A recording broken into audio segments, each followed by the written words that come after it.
په بخاري کې یو صحیح حدیث دی او په حدیث کې یو مختصر ذکر راغلی دی او هغه ذکر چې څوک د شپې راویښ شي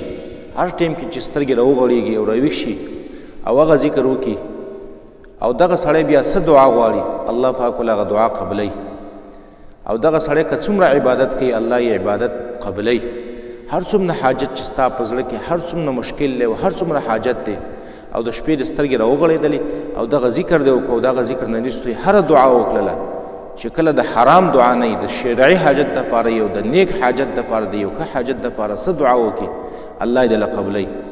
او دا حدیث دی په روایت د عباده ابن صامت رضی الله تعالی عنه کې رسول الله صلی الله علیه وسلم فرمایي من تعار من الليل څوک چې د شپې راویښ شو او فقال بیا دا کلمات او دا ذکر یې وکړو چې لا اله الا الله وحده لا شریک له له الملك وله الحمد وهو على كل شيء قدير الحمد لله وسبحان الله ولا اله الا الله والله اکبر ولا حول ولا قوة الا بالله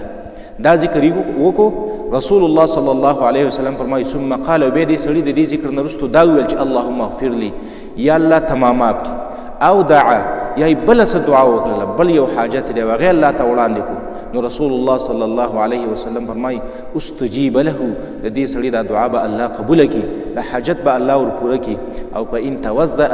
و دې سړي اودس وکړو وصله او مونځ یې وکړو قبلت صلاته رسول الله صلی الله علیه وسلم د ده دا مونځ به الله پاک قبول